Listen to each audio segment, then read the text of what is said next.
When it comes to towing, seeing is believing. That's why Chevy Truck's advanced camera technology offers up to 8 available cameras for 14 unique views, so you can focus on the view that really matters. Chevrolet, together let's drive. Learn more about Chevy Trucks at Chevy.com. Safety or driver assistance features are no substitute for the driver's responsibility to operate the vehicle in a safe manner. Read the vehicle owner's manual for important feature limitations and information. This episode is brought to you by Allstate. Some people just know they could save hundreds on car insurance by checking Allstate first. Like, to check you have the tickets in your wallet first before you drive 2 hours to the big game. Seriously, you had one job. Now the closest you'll get to the 50-yard line is parking lot D. Yeah, checking first is smart. So check Allstate first for a quote that could save you hundreds. You're in good hands with Allstate. Savings vary. Terms apply. Allstate Fire and Casualty Insurance Company and Affiliates. Northbrook, Illinois. Ryan Reynolds here for, I guess, my 100th Mint commercial. No, don't. I mean, honestly, when I started this, I thought I only have to do like 4 of these. I mean, it's unlimited premium wireless for $15 a month. How are there still people paying 2 or 3 times that much? I'm sorry, I shouldn't be victim blaming here. Give it a try at mintmobile.com/save. Whenever you're ready. $45 upfront payment equivalent to $15 per month. New customers on first 3-month plan only. Taxes and fees extra. Speed slower above 40 gigabytes. See details.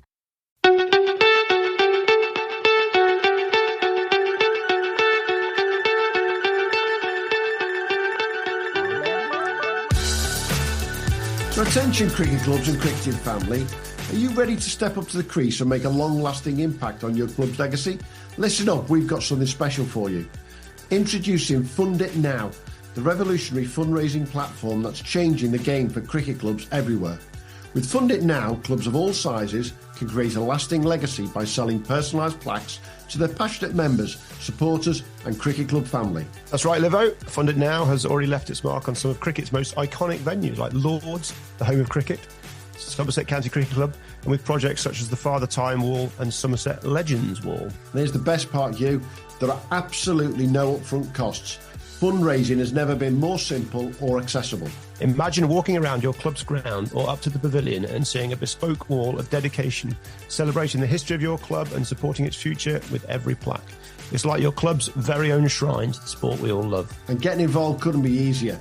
Simply visit Fund It Now's website at funditnow.co.uk to get started today, or drop them an email at info@funditnow.co.uk to learn more. It's time to rally your supporters and start raising money like never before. And don't forget to tell them you heard it from us at the Premier League Cricket Show. So what are you waiting for? Join the ranks of clubs and grounds like Somerset County Cricket Club and Lords and make your mark on cricket history. Visit Fund It Now today and start building your fundraising platform. That's funditnow.co.uk. Fund It Now, where passion meets purpose at your cricket club, and begin creating your own legacy. Right, welcome everybody to the Premier League Cricket Show, and this is our last match week recording of 2024. That sounds strange saying that, Hugh, doesn't it? It does.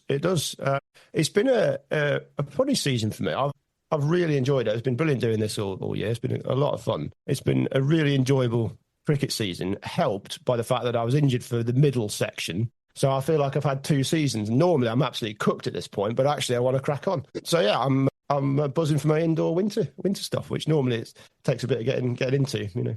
But yeah, it's been great. Indoor start for you next week, straight into it. Yeah, I mean, indoor cricket. I mean, there's, for those that haven't played it, if you stand near the bat, it's bloody lethal because somebody's nailing the ball at you from about 5 feet away. If you stand at the back, it's really cushy. Or if you're a wicketkeeper, it's even better. You're hiding, and you've got a net behind you if you miss it. So it's essentially stand behind, have a bit of a bat, bit of keep, and a beer. Job done.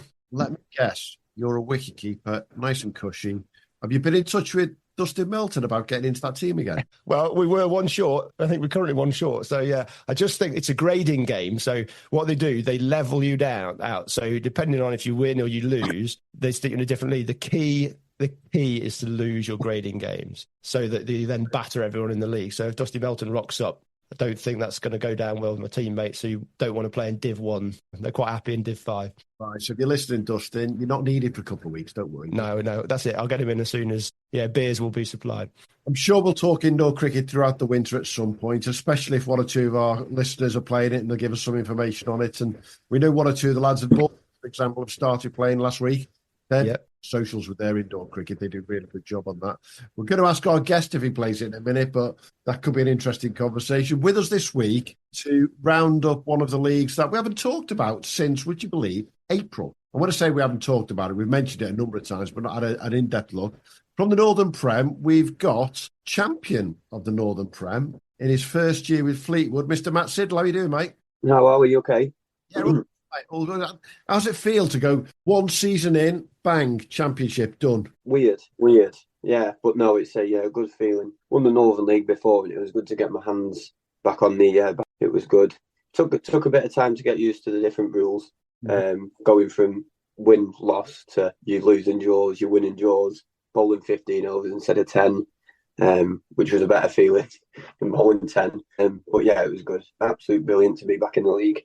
We'll have a closer look at the league in a second. Just before we forget, though, we have got to look at a couple of the leagues, Hugh, that did come to a culmination last weekend. We've got to use the first one, our local one, Alveston champions. Yeah. It's been a decent league. It's been coming and going a bit through the year. Teams possibly breaking away and then being drawn back in. Top teams getting beaten and so forth. So yeah, it's been an interesting one and a good finish on the weekend. It is, and you look, last year's champions 2023 Swarkston ended up in third place. The team that we pointed out earlier in the season, Denby, just had a nightmare first half, but they had a great second half, ended up in fifth. I bet you if you looked at the form in the second half of the season, they must have been close to the top. Hollywood, I think, will be slightly disappointed not to have got further on, but did losing Shamar Holder towards the end of the season affect them? Yeah. There's a few games there, isn't it? I think it's availability for Denby, wasn't it? Darts-related availability, so I've heard. And I think clubs up and down the land will appreciate the availability issue, particularly through the summer. And it affects every single club, every single league, right up to professional level. So, yeah, I think if they'd been at full strength all season, Denby could well have pushed right to the top. But, yeah, it's Alveston Bolton won fair, clear winning margin of 14 points in the end. Yeah, definitely. And looking a bit further down south, one of our pod friends, shall we call him, in the Northants League, Findon Dolben, they did it again. They're one of the very few clubs who've won back-to-back championships. In the end, winning quite comfortably over Oundle Town. I think last weekend was a bit of a washout for most of them in the first instance. But Tom and the guys there, they've been on it all the way through the season. I think they had a bit of a hiccup in the middle 20 batch that they had, but that didn't affect the league for them, did it? Yeah, I mean, have they let it start to finish? They just seem to have been at the top every time I've looked through the season. I haven't got that record, but it feels like they've just been there or thereabouts the whole season. So it's no surprise to see them get it done. And they were the only ones this weekend, just looking at the games. They got a very quick 20 points. Everyone else abandoned. So it was a nice bit of work there to get that game done in 45 overs. Yeah, and I know that our friends at Oundle Town were very pleased to have their game abandoned because they'd been in the field for 50 overs. They were going to have to do a decent chase, but they had their mind a little bit elsewhere, getting over to Derby for the National T20 finals. Look back on that now with hindsight and say, why did they bother? Because it poured it down from 3:30 on Saturday afternoon until about 3:30 Monday, didn't it? Yeah, well, I've been up on my roof, fixing my roof this week because of the amount of water that came down. It was unreal how much water came down, so I've had to do a bit of DIY, which is very unusual for me. It's a real rarity. My father-in-law is here at the moment who actually knows what he's doing, so he's been a huge help. But yeah, it was horrendous forecast and weather, and poor old Oundle. I mean, what a mess on Sunday that was, it to lose a national final on a bowl-off indoors in the dark at Derbyshire. I mean, I suppose the only thing you can take from that is you've not really lost, have you? It's just one of them. Hopefully they can maybe play a sort of charity match next season against each other to sort of... Finals that were at Derby on Sunday, words of that effect were said.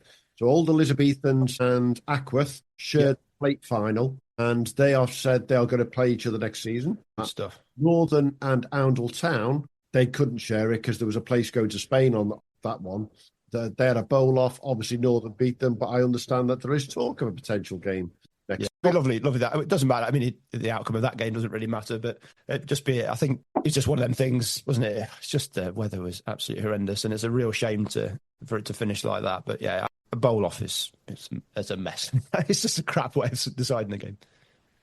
The closest thing I've seen to a bowl off in the indoor centre at Derbyshire last Sunday was Matt Siddall bowling T10 cricket over in Cartama last year. It's the closest thing you get to it. It's all I can think of because it's just so close-knit. It's a lot smaller and there's pressure on every single ball, which there is in T10, isn't there, Matt? Yeah, you would be gutted. Just going back to that point, you would be absolutely gutted if you lost a final in a bowl out. I remember a few years back when we played for Cumbria, I think we won, I think it was the quarter-final or semi at Keswick against Cambridgeshire. We won in a bowl out, but you'd hate to be on the reverse end of it. Well, all I'll say, Hornchurch lads on to me on Sunday morning, just constantly asking the question, what happens if this national final gets rained off? They were thinking about who's going to go over to Spain with them.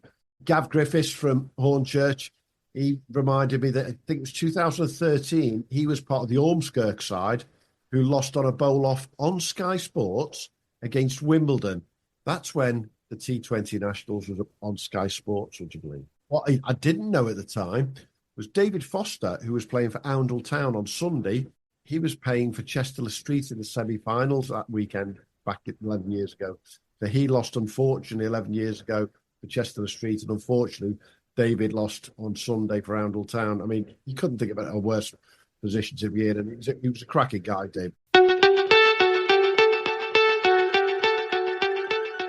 Oh, such a clutch off-season pickup, Dave. I was worried we'd bring back the same team. I meant those blackout motorized shades. Blinds.com made it crazy affordable to replace our old blinds. Hard to install? No, it's easy. I installed these and then got some for my mom. She talked to a design consultant for free and scheduled a professional measure and install. Hall of Fame son. They're the #1 online retailer of custom window coverings in the world. Blinds.com is the GOAT. Shop Blinds.com's primetime kickoff event. Save up to 50% off select styles, plus doorbusters. Rules and restrictions may apply.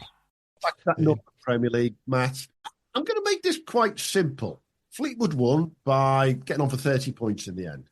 However, we were saying halfway through the season, you guys looked as though you were going to run away with it. It didn't turn out that way, and Longridge really ended up pushing you. What was the difference in that first half to the second half of the season? To be honest, I don't think there was a lot of difference. However, when you get to the second half of the season, in no matter what format or competition or league you're in, you then begin to realise how long of a season it is. You can all get to training, people might drift off and do things that you wouldn't normally do and maybe leave early or not practice how hard you practiced at the first half of the season. Don't forget about the basics sometimes, and you can just kind of go through the motions. I felt like that wasn't just us. That was obviously probably throughout the teams. But obviously you mentioned Longridge there. We had a really hard, tough game against them at their place. Obviously we came up short, which was a bit annoying. But they were a great team at Longridge, and they are a good team. I think they're led by a good captain in that batting order. They've got Josh Mullen. They've had a really good overseas come over, and Zach Christie. I think every time I played against Zach, he's got runs. He's a really good player, and he pushed us all the way. But it's always to have a good test against him.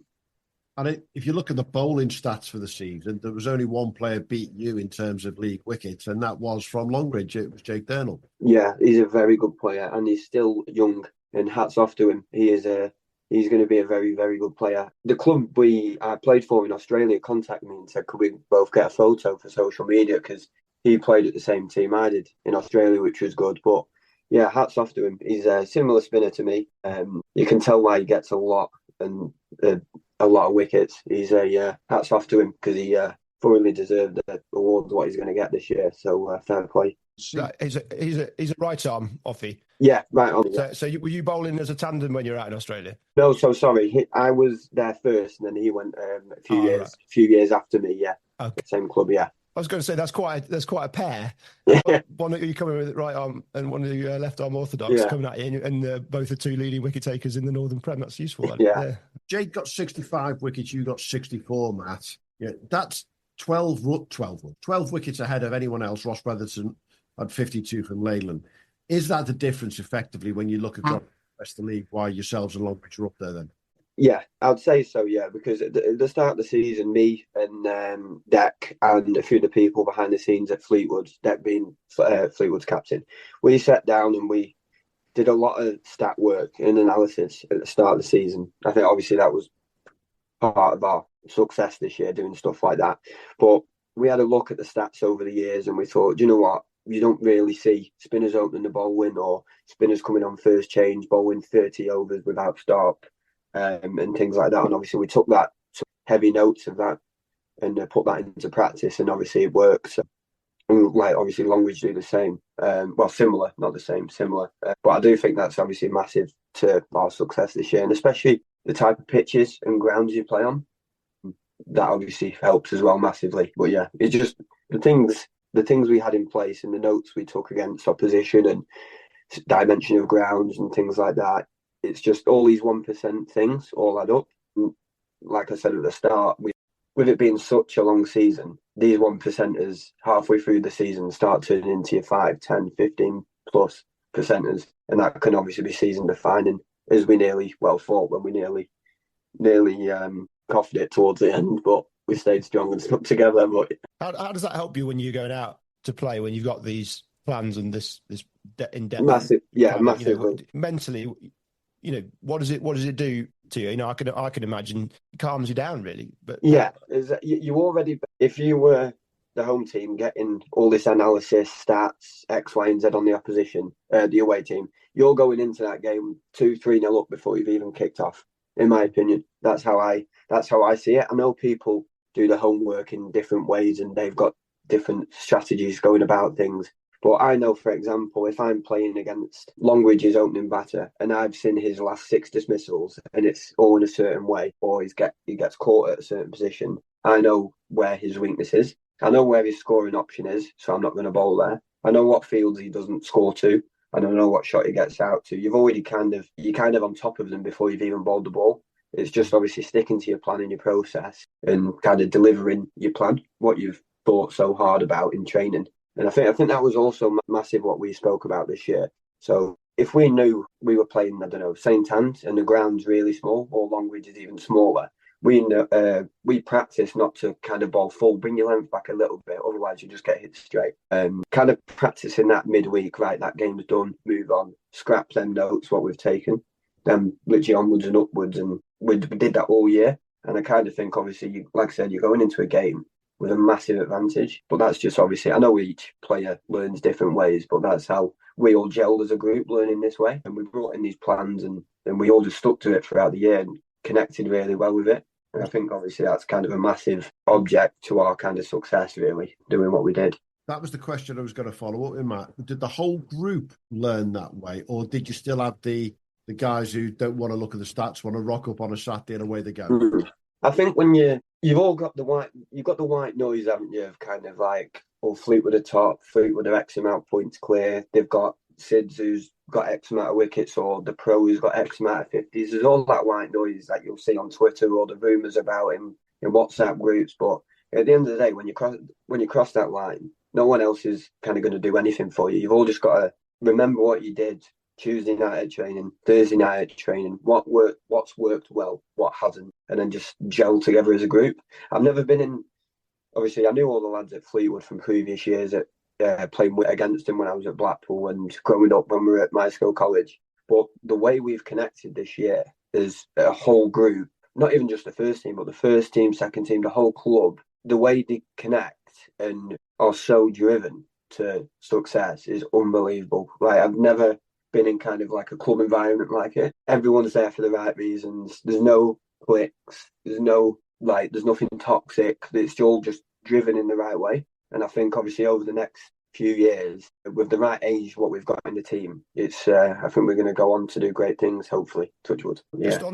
Just on those plans, I mean, the danger with those plans, is when they don't work. Yeah. And it's how you react to that. And, that's the sort of the old ways, those new modern sort of decision-making processes that you're employing there, it can be quickly binned off. If someone hits you down the ground or takes 2 steps down the wicket and hits you down the ground, even though you're rolling a bit shorter, and wait a minute, panic station. So were you able to to Yeah, stick to your plans even when you were put under pressure. Exactly, yeah. There's been two. I said to Deck a couple of weeks ago when we were having a beer together, I said, I've never seen a season like this where you can look back and just pick out on one hand people that have kind of took us apart. I can remember one game we had against Chorley at home, and I've probably never bowled at a pro like him before. He was called Marcus Ackerman. He was called, not Colin Ackerman. Marcus Ackerman from Chorley. He's currently playing for South Africa A. And I remember my first ball of my spell, I missed my limp slightly, and he's rocked back and hit me over the nets. And I thought, right, well, this isn't what we used to. So I think though, when you're in the middle of a spell or at the start of your spell and someone gets on top of you, and you're normally going at 2, 3, 4 and over, but you're going at 8, 9, 10s even sometimes, you've just got to not rush. Because I know a lot of people, and I know I did it myself when I was growing up, you can so easily bowl the ball, get hit for 4, run back to your mark, do it again. And you're just not having time to think about what you're actually doing. And then before you know it, you bowled 3 overs and on for 25.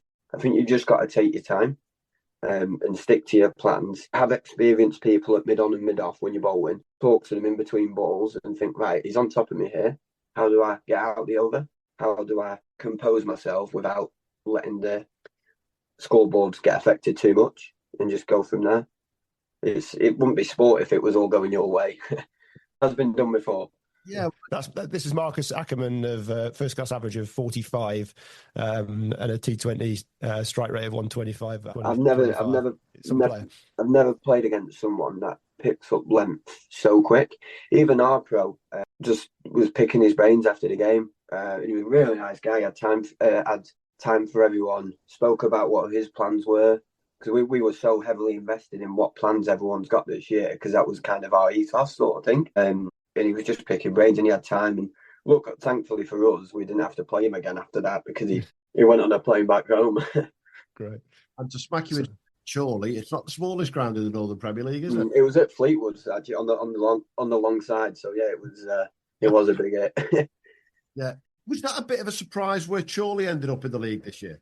It was, because I know how good they can be. We've obviously, I've been out of the league for a couple of years, and I'm quite good friends with Ed Moulton, and I know kind of the pros they do get hold of and the team they've got. I know they've got another good seamer. I think is it Charlie Dunn, I think, but I think he got injured. But I know they have got a good team with Harry Barkley, good wicket keeper. But like I said, it's all well and good having a good team, but if you don't gel and have the right plans and things like that, and do your homework, you can all go south. And you've been around the league for a while now. I mean, you're not the oldest person in that group, but you're certainly not the youngest either anymore. Have you seen quite a change, therefore, in the last 10 years around the Northern Premier, the way you've gone about it, therefore? It sounds like there was a lot more analytical approach, statistical, getting those plans in place, even just sort of 5 years ago. Yeah, I think definitely over the years as well, especially in the Northern League. I think because 15 overs is a long time to have a bowling spell. Obviously, I'm talking from a bowling point perspective here. I know that I can't just bowl the same pace ball and just settle into a spell, because the batters are good enough to get you off your length, get you off your pace. So I just think, I know I'm not going to let the batter settle. So that, whether that be me changing angle, coming over around wider the crease, tighter to the crease, using my pace. I know I've even done things this year like just bowling over the wicket to right-handers, similar to when we're in Spain. When I've not got a wicket and we want to go for the outright win and not just obviously settle for the winning draw, you do kind of rogue things, whether that be field changes or changing your pace, your angle, things like that. Obviously, it's you can't just settle to be like, right, this is my line, this is my length, I'm going to bowl 15 overs of that. Obviously, that's good. But when batters are good enough to get used to you and they know what's coming down before you've even bowled it, that's kind of like they're on top. What do I need to do now to win them over? Whether that be variation, things like that. And is that something that you've seen yourself as you've grown older, inverted commas, and more experienced? Yeah. As when you're younger, especially as a spinner, all the coach is going to tell you is you want to do the same thing, put it in the same place. Yeah, of course. Then you learn to use the crease, use the depth of the crease as well as the width of the crease. And yeah, I think with experience. Yeah, 100%. I think that when you do get older, you speak to a lot of people after games, obviously, because I've picked so many batsmen's head this year of like, even if I bowled a variation, I speak to them, did you pick it? And then I can kind of take things away from that. But I do know, obviously, growing up and playing for what I did at Derby Twos and the minor county things, you play against some serious cricketers, and like our 9 to 5 is a lot different from their 9 to 5. Their 9 to 5's hitting balls on a bowling machine for hours on end, and they know what they're doing. So by being able to pick their brains and what can I do different? How would you do this, do that? Would you change this in this scenario? There's so many different ways you can do. You can go about things when bowling, not just spin, just spin, pace, or anything really. It's just obviously the more cricket you play, the more experience you get, just like anything really. And then you can learn on your feet. And I think that the biggest thing you said there is the brains that you picked are not other bowlers, it's the batters that you're bowling at. Yeah. See you want to know what they're seeing. Yeah. At the end of the day is to disguise it as much as possible. Yeah, 100%. Because if a batsman's, I don't know, got 80 out, like Acumen Lee got, I think it was 84 or 85 or something like that. And after the game, I was like, right, we'll have a bit, speak to him. Did he find that this angle was easy, or that pace was easier, harder to hit? Did he see that variation? Just things like that. And then his feedback, obviously, you can take away and learn from again. Is that links into the point you said before about when things don't go your way, what can you do? And then obviously you learn from all these chats you have with people and you put it into practice. I know that comes with a lot of experience and bowling a lot of overs and playing a lot of cricket, but it does help. But like I said before, all these little 1% things soon add up. What's your relationship like with your wicketkeeper? Oh yeah, that's a massive one as well. I think that's the spin bowling in general, not just at club cricket. I think that is something that's kind of gone undermined a lot, because if you've got 3, 4, 5, 6 different variations and the wicketkeeper doesn't know which one, it could be something as simple as the batter runs down, misses a ball, but the wicketkeeper didn't pick the googly and they've moved the wrong way. So you've just missed a stump in there. But because that relationship between bowler and keeper is massive, whether that be even, like when I first joined Fleetwood, I spent hours and hours and hours just bowling in the net with Harry Mack, the wicketkeeper. Not even just, I think it's a lot of it's visualization as well, seeing how he moves, how he reacts to my run up, because I've got a bit of a unique run up, my different pace variations, things like that. But yeah, that's massive keeper bowler relationship. That's huge. Yeah. I mean, whatever you're doing has been working. I've got you 9th in the country in Premier League wickets this season, average of 10. There we are. Yeah, 10.58, economy of 2.65. You've gone for no runs whatsoever. I know you said that somebody's gone after you a couple of times, but it doesn't look like it here on the stats. I mean, that's just a phenomenal economy, strike rate, everything. Looking above the wicket takers above, most of them have bowled more overs than you, and they've all gone for pretty much, give or take a couple, gone for more runs than you. You've just been Mr. Consistent through the season and wicket taking as well. Thank you. I was just going to say, going back to that point about wicket keepers as well, I think there's been quite a few times this year when the game's kind of been at stalemate. So when nothing's happening, they're just kind of going at a steady 3, 4, 5 and over, if that, not taking any wickets, not many half chances. If that's the case, there's been times this year that in between overs, I've actually walked back to my fielding position, but called the wicket keeper over and just be like, look, what do you think about the pace? What do you think about this? Talk about my ideas to change something. And obviously he has that feedback and knowledge because he sees the game at a different side. So obviously that's another way you can kind of counteract things from the keeper's point of view. Like I said, that relationship between keeper and bowler is huge. I think I've just had a look at those national stats as well now, Hugh, prompted by yourself. And there's only one bowler ahead of you in that top 10 who bowled less overs. And the fact that his name is Shafi Ghaffari, who we've gone on and on and on about playing up north for Richmondshire. He's just a freak of a superstar, it looks like, in overseas players, hasn't he, Big Q? With both bat and ball. He's taken 71 wickets off 208 overs. No one else is even close to the amount of overs that you've bowled in terms of how little it is. So you're taking wickets faster than you've probably ever taken them as well, aren't you? Yeah, I think one thing we talked about at the start of the year with with everything is a lot of bowling in partnerships. If I'm not taking wickets, that's fine, but just make sure I'm going at a maiden or one and over a maiden. And like I said, if you can settle into a spell quick, 15 overs is a long time to kind of see someone off. There's been times this year where both batters have come together to ask the umpire about how many overs has Sid's got left, how many overs has he got left. Because if I'm not taking wickets, they're not getting runs, so that then builds pressure at the other end. So bowling in partnerships is absolutely huge, because I think this year, if the pro wasn't taking wickets, I wasn't taking wickets, Deck was, and if none of us three spinners was taking wickets, we weren't going for runs, and our seamers chipped in and got wickets as well. So it's kind of the balance in the side this year from a bowling point of view was spot on. And did you mix it up that opening? Because you obviously a spinner opened the bowling quite a bit. Did you? Yeah. Who it was going to be? It was always a plan. Always the same person, and the only reason why that was because it worked. You would have thought obviously halfway through the year they might have got used to it, the opposition, because obviously you played a home and away fixture, but it just kept working, and obviously you wouldn't change something that works. So yeah, we just stick to what we know that worked really. It is an interesting one, Hugh, because I know as we've looked around the leagues during the year, there have been more and more leagues where you've seen spinner come on early doors. One of your old colleagues at Cumbria, Freddie Pallows, he's been opening the bowling quite a lot for Kendall, for example. Yeah. Who'd have thought 2 years ago, 3 years ago, that was going to be but it just doesn't matter what form of cricket it is now, that spinner's coming on early, isn't it? Yeah, definitely. I think it's just kind of a complete change. Oh my word, that's scared. Yeah, it's the just the change, because no one's used to, the batters aren't used to seeing the spinners open the ball, and they're just used to your basic seamers, right? See off the new ball, then your spin will come on. But yeah, like I said, the spin's a complete change, and it works. So, who did you have a preference to partner with, a seamer or another spinner? We've got him at last. Good question. I think it depends, but if it's just a normal league game on a Saturday, probably a spinner, I would say. Just because I know that I can speak to them and pick their brains. What are they getting at their end? Are they spinning?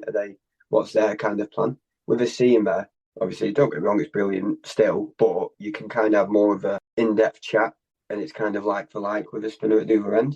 If a seamer, the pace bowler is swinging the ball, and I can't really take a lot from that. But if a spinner at the other end is getting spin and bounce, I can be like, oh, right, and then take it, kind of hit the ground, hopefully hit the ground running at the other end.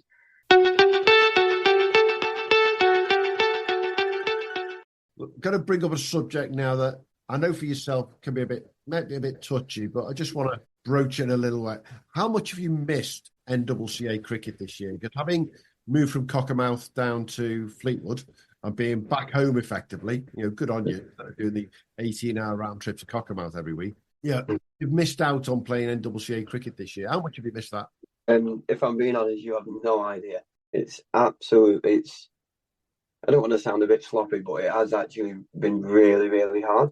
It's not just I think I said this on a podcast last year with you. It's not just the crickets, the travelling to the hotels. It's the meals with the lads. It's all the camaraderie and everything. And that's obviously, to me, that's 90% of it. 10% is the cricket, because obviously the cricket will just take care of itself. But all that's the stuff you miss. The long drive with your mates in the car, chatting absolute rubbish to each other for hours on end. Yeah, it's been hard, and I just wish that people dealt with things the complete different way. Yeah. But looking forward to next year, and for anyone who's listening, your phone number is out there. You're open to talking to one or two people about getting back into NCCA. And I know you've had some personal changes this year, which are nice ones in terms of moving into your own house, and we all know what that incurs and all kinds of other stuff going on. Money. But that also means you want to get stuck in next year, don't you? Yeah, 100%. Now that we're settled, I think that I'm going to work hard through the winter and kind of come back and show what the minor county circuit has been missing, I think. Is that your level? Are you thinking above that, or are you sort of settled in? I've got you. What, you're about 26? 26, yeah. Well, you can always. That's always been the dream from the start. Since I could ever hold a cricket ball, that's always been the dream. It always will be. But let's be realistic. I don't think many spinners will sign professional contracts at 26, 27, 28. How tall are you? 6'5"? I wish. No, not very.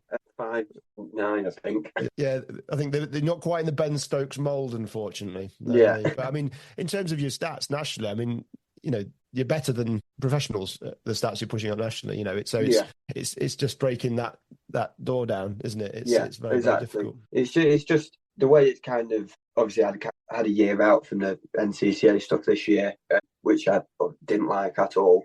But it's been weird. Because I think I'm used to being while I've been at Cumbria, I've been used to being bowling upwards of 350 overs a year, season. Obviously with your 3-day cricket, and if you go trialing, just been bowling 15 overs on a Saturday and maybe some cup games. It has been a big change. You've got a lot more time to think than rushing up to the M6 for a 3-day game somewhere. Yeah, you've had the benefit of not having to do all the driving, but as you say, you missed out on the driving. Yeah, exactly. No, I was just going to say, when you're with your friends, like chatting about cricket, football, whatever, 5-hour drive turns into 5 minutes. That's a good way of looking at it, definitely. Mate, you're selling NCCA cricket well here. I think signing up here, I'm just going to come along in the car to hell with job, money, mortgages. Going to sell it all and just follow it around the country. As a consequence of that NCCA, unfortunately, I'm watching the European cricket right now. I don't think you'll be heading out to Spain by the sounds of things in the next few weeks. But God, you have some memories from there last year, don't you? Fun, and disappointing ones for different reasons. Yeah, definitely. It was just a shame I got ill. But yeah, wish the lads the best of luck when they go, and I can't wait to see the Maximo on the YouTube channel. Hopefully cheering the boys home. Well, without a doubt, he's put the mockers on them on the preview that we've done with Vinny and went out yesterday. I believe that England have got the strongest team, full stop. But you and I both know it's not as simple as that when the boys get out there, is it? No, not at all. I remember when we were at Loughborough last year, we said this similar thing. It's a complete change. You might as well be playing a different sport, because it's not cricket when you're playing T10 in Spain, when you come up against the ball strikers, your Germany, your Spains, obviously Netherlands know how good they've been over the years. But yeah, it's completely different. Playing on Astro, different size and weighted balls. Boundaries really small, and it's completely different. I think when we went, I think it was Banbury, when we went to a bit of a training day sort of thing, and we replicated the Cartman Rover really, really well. It was kind of good to get the similar dimensions for when you actually go out, which is really helpful. But then you get out there, and as you say, you come up against these guys who, for the want of a better way of putting it, all they ever do is play T10, and they play stop. Yeah, but the thing what struck me the most was, the ball striking. Like the way they hit a ball was like you've never seen a ball striking like it. It was ridiculous. Every team seems to have an Alex Hales in it. I mean, I just watched the first day at Estonia, my team. I forget the lad's name, the opener, and he hit 100 off 30 balls. Amjad, yeah. Just and it's unreal, and that's it. Just happens virtually every team's got one of them, hasn't it? Yeah. Stats for the first 3 days of European cricket. We're recording this on Wednesday night. Day 1, there was a 6 every 6.3 balls. Day 2, there was a 6 every 5.3. And today, there's been a 6 every 5.8 balls. Not that I'm keeping a close eye on things, obviously. How many games of cricket can you go to where you're going to see basically a 6 once every 5 or 6 balls? Yeah, exactly. It's brilliant. It's a great advert for the T10 kind of mould what they're trying to build. But yeah, I think the philosophy is kind of when you go out to bat, if you're not trying to hit the ball for 6 every single ball, you might as well not be there. That's kind of the philosophy you have to have. I mean, I think the pro teams need to start having a look at the European T10 and picking a few brains like yourself, because there's so much you can learn backwards from it. From the 10 over stuff to take into the 20 in the same way that England took a huge amount out of the Pro 40 into the 50 over World Cup. I just think there needs to be a bit more, it is getting better and better, and it's gone from being a bit of a joke league to something that's actually developing and actually adding some real value to the world game. Yeah, 100% agree. I think that as well, it's a point you asked before about the relationship between your bowler and your keeper. When we were out there, no one could pick Tom Hindley's leg spin in his googly and different variations. So in T10 you can have that freedom, and where Dan Lincoln, the wicketkeeper, pretty much stood back to him because he couldn't stand up because one, the ball bounced too much because it was an Astro, and two, he had no idea which way the ball was spinning. So he was like, right, I'm just going to go stand on the ring then. And it's fine because he's, like I said, they're not going to run one to the wicketkeeper and things like that. So it's just absolutely bizarre, the format, and it's brilliant. I remember you asked me a question when we were at Loughborough last year doing the podcast. Do I think it'll work in the UK? 1,000,000% I think it'll work. If people, like I said, buy into it and really take on board what it's for, hopefully, obviously, you can franchise and things like that, and it's definitely got potential to go through the roof, I think. Here's a good stat. I love my stats, especially when it comes to T10. I've run a competition on the European Cricket Championships this week. Just a free competition for anyone who's in the chat room to guess the average score per team. What's the average score going to be per innings across the way? We've had people put from 117 per innings to 186. 80% of the people who've entered are English. Now, isn't it a real irony there that we find a lot of people taking the mickey out of this? But 80% of people who've entered are English and are avid, non-stop watchers of this T10. Payments there. You put it in the right place with the right people. And talking to Vinny, there is going to be another ECS in England next year. They're looking at Scotland, looking at Ireland, they're looking at Jersey. They want to keep expanding it. And you've mentioned Mr. Hindley. It just shows you what can happen. I know, yeah. Every credit to him signing his first pro contract, and it's so well deserved. I don't think you'll meet a nicer person as well. And fair play to him. And I said from the start, ever since watching him and playing against him at Oxford many years back, you just know when someone's on and someone's got it, they've got it. And like I said, the stats don't lie. And so glad that he's kind of put pen to paper on his first deal. And I think what's really interesting about Tom in particular is he was at Sussex early doors as a teenager. He got released.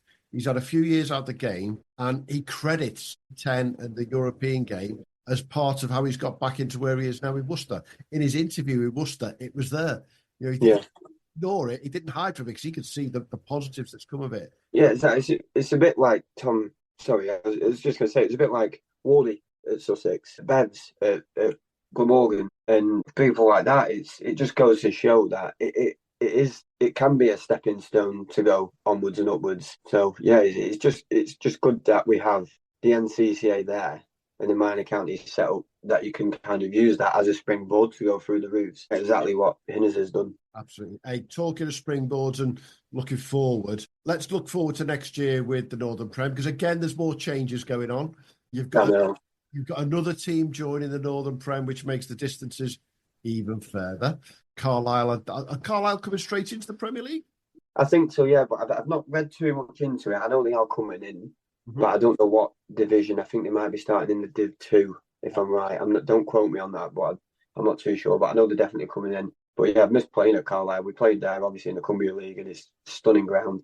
It's a shame it takes 2 hours to get there. But it is. But the whole league's growing with the new pyramid that they're forming as well, and it gets stronger.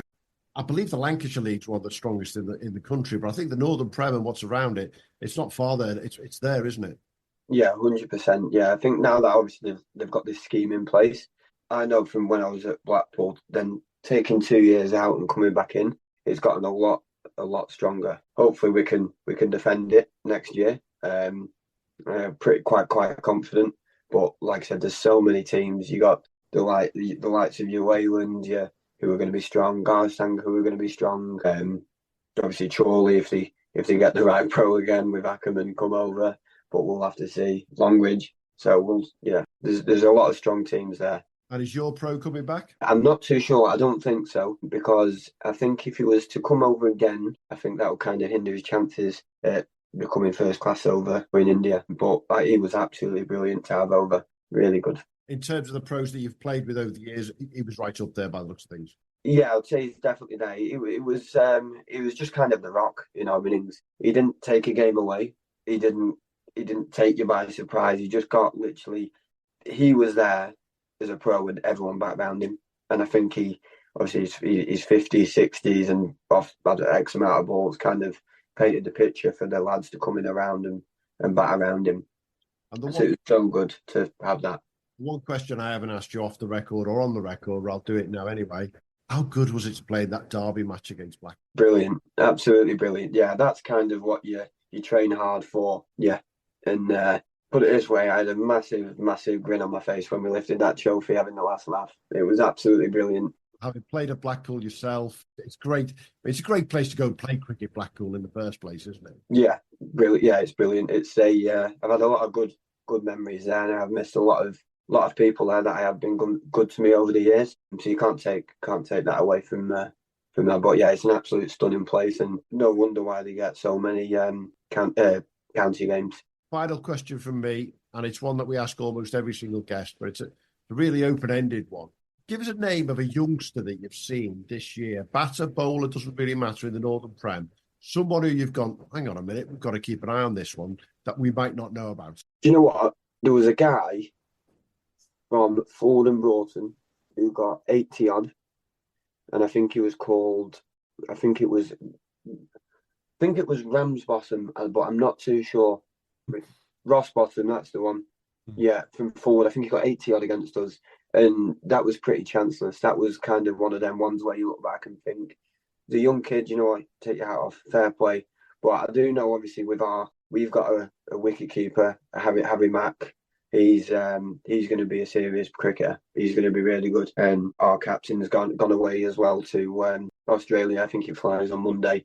He'll learn a lot from that, and he'll come back a really good player too. But there's quite a few really young good ones coming through, and it is, like you said before, it is definitely a really competitive, good league to look at. Yeah. I mean, Ben Rossbottom there, 472 runs at 40. I've got him as about 20 years old, something like that. Yeah. So yeah, certainly one to watch for the future. Yeah, I know there was when our last game of the season as well. There was a big tall. I think he was only 15 from Leyland. He's going to be a serious cricketer as well. It won't surprise me if you see his name in the near future, because he was a really good all-round cricketer as well. Because I think he batted at 3 as well. I think, if I can remember. And of course, the other one was Jake Durnell. Yeah, to come out top of the bowlers in the Northern Prem. Yeah, he's got a lot of years left in him as well, as he could be one of those ones who were looking back on 10 years' time going, bloody hell, that's some wickets, that is. Yeah, of course. Yeah, like I said, every credit to him, and he is going to be a serious cricketer. And I'm looking forward to having these, hopefully, battles to win the leading wicket takers in there, hopefully in the next few years to come. But yeah, it was good to see him up there this year, because he's a great lad, and fair play to him. He's had another really good season. I've got him as is he about 20 odd, something like that? Who, Durnell? Yeah. Yeah. I think a little bit older, I think. Maybe 21, 22, something like that. Yeah. Just coming into his own as a spinner, definitely. Great talking everything about the Northern Prem. As I say, it's been 5 months since we've talked about the Northern Prem at any length. We've talked, if there's anything that's happened in it, we've obviously talked about it once or twice. In particular, I know our friends at Siddall, they had some fun and games with some pitches during the years, which we may or may not have commented on during the year. And we're not going to just talk about all of the fantastic things. We're going to talk about all of the bits and bobs around the Premier Leagues, etc. Hopefully, guys at Fleetwood and the guys at the Northern Prem have enjoyed what we've done all season as well, Matt. Yeah, absolutely brilliant. I think as well, I can just say on the record that I didn't, at the start of the year, obviously you're a bit nervous going into a new dressing room and whatnot, but I just can't believe how well me, my partner, mum, dad, everyone of my family has been brought into such an amazing club. It's been it's just been a breath of fresh air. Sorry, and I'm just glad that now I'm settled at a club in the Northern League, competing for some trophies, and hopefully in the next few years to come, competing for the trophies what Northern have been doing, and obviously over the years. But that's obviously a work in progress and a plan we've got for the next few years to come. But Fleetwood, it's been an absolute pleasure this year. Yeah, it's been a while since someone from the Northern Prem's really gone a long way in some of the nationals. I know Chorley have had success. Blackpool have had some good runs, but it'd be nice to see one or two of these leagues have another club jump up there, wouldn't it? Yeah, 100%. Obviously, I think we spoke to the Longleys lads after that when we played them this year, home and away. We were saying how good it was to see a Northern League club up there and represent the league so well. And speak to the lads about the day out you have, and that's why you play. To see them on the bus at Old Trafford and things like that, that's what you want. That's the kind of dressing rooms you want to be in. It's been great looking at the Northern Prem all season. I've got to give listeners some bad news now, Hugh, unfortunately, that we're going to have a week or two off, aren't we? We are, yeah. This is episode 59, I think, since December. We've gone full on. We've given our listeners what they've asked for. They've had more in-depth analysis and knowledge of the Premier Leagues and the NCCA around the country than they've ever seen in one place. But there comes a point where we and you just have to give ourselves a bit of a break, mate. Well, it's coincided with me being the least prepared for any episode they've ever done. So, yeah, it's timed well. I think it is. Football season, I'll play a bit of footy, play a bit of indoor cricket for a few weeks. Then we've got some cracking guests lined up, though, haven't we? I think we've got some superstars. We've still got plenty to talk about during the winter. And I was telling you earlier this week, I think we've probably got a third of the off-season covered, would you believe it, guests already. Before we start doing reviews of what's happened, and for anyone who's missed him, by the way, Mr. Matt Taft from CrickX is not with us this week because, well, all of his lot had buggered off home. So because all of the CrickX pros had buggered off, there was no hundreds or fifers or anything to talk about. So we give him a week off. But I think we'll get him back involved when we do some of the season reviews when it comes to batters and bowlers, because there's definitely some CrickX players to talk about then, isn't there? Well, also, I think we need Matt Taft's DIY tips as he's doing up his house. And Matt, you'll be keen on that if you've got a new house as well. So I know, yeah. I just wish our blind company would be a bit quicker. I said off air before. Got a piece of cardboard there sticking up on the window. I'm sick of waking up at half. Just give Matt Taft a call. I mean, he's the man for all pinchers. I think he'll get it sorted for you in no time. I think I know now that flat packing's not a skill of mine. Set of drawers, bedside tables, sick of them. On that note, with thanks to our partners at MV Play and thanks to our partners at Woodstock who've supported us over the last few weeks since they've joined us. Thanks to you, Matt, for joining us tonight. I know it's late on a Wednesday we're doing this and we're a bit late. All right, thanks for having me. Good luck, mate. Hey, get yourself in that chat on YouTube when the Europeans are on, when the boys are over there, and we'll have a bit of crack with Vinny, shall we? Definitely. All the best, mate. Yeah, thanks for having me. See you soon. Thanks for listening to the Premier League Cricket Show. If you haven't already, make sure to hit that subscribe button so you don't miss out on future episodes and stay updated on all the latest news, views and discussions from around the Cricket Premier Leagues. And be sure to follow us on X, formerly known as Twitter, and Instagram at TPL Cricket Show on both. Join the conversation, share your thoughts and connect with us and your fellow Premier League cricket fans. And hey, if you enjoyed the show, why not show us some love? Leave us a 5-star review on your favourite podcast platform, as it helps other potential listeners to find us when they're searching for cricketing podcasts. Thanks again for being part of the Premier League Cricket Show family, and until next time, have a good one.